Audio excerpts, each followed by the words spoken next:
Duo, ça prend la forme de 2 semaines pendant lesquelles on propose à la fois des temps de workshop, donc plutôt pratiques, des temps de ce qu'on appelle masterclass, plutôt théoriques, et ce qu'on a appelé des temps de projet, c'est-à-dire des temps pendant lesquels les gens peuvent développer un projet, soit un projet personnel qu'ils pouvaient avoir avant d'arriver, soit un projet qu'ils vont développer pendant le programme, seul ou à plusieurs.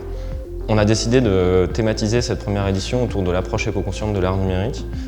Derrière cette idée, il y avait une volonté à la fois d'interroger de manière globale l'impact environnemental du numérique, l'impact environnemental du secteur culturel aussi, et finalement de réfléchir avec des artistes, des designers, des passionnés sur des formes de création numérique peut-être plus sobres, plus écologiques, ou en tout cas qui prennent en compte ces enjeux-là. Il y avait aussi une volonté de développer une approche critique des technologies numériques en expérimentant, en bidouillant et en testant.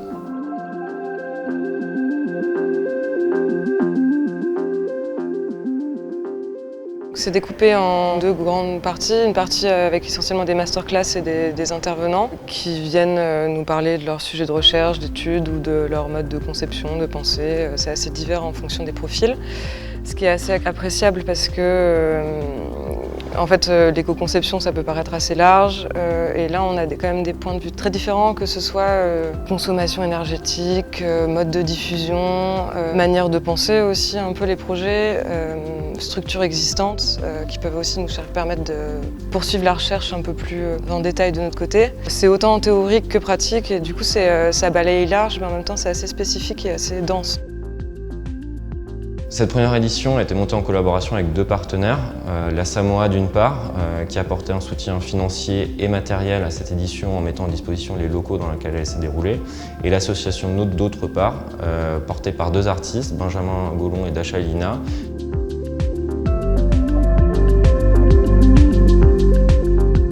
Depuis 2019, on promouvoit et on organise des événements liés à la recherche et la création de l'art numérique.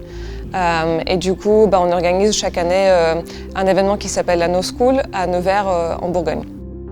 Avec Stereolux, on a beaucoup aidé sur la programmation, sur l'organisation des plannings de la journée. Et bien sûr, moi je suis là toutes les 2 semaines pour aider beaucoup avec les projets des participants. Donc pour moi, le boulot le plus important, c'est vraiment de suivre ce que les participants font et participer aussi au workshop avec eux. C'est des profils très différents, ce qui est super intéressant parce que très complémentaire du coup. Pareil, autant d'un point de vue théorique que pratique, on a tous nos sensibilités, on a tous un peu notre approche de la création, ou nos manières de faire, ou même nos manières d'interagir et de communiquer. Et du coup, ça fait quelque chose de très moteur, tout le monde est assez investi à l'écoute les uns des autres. Et c'est assez marrant de confronter tout ça, ça se fait plutôt bien.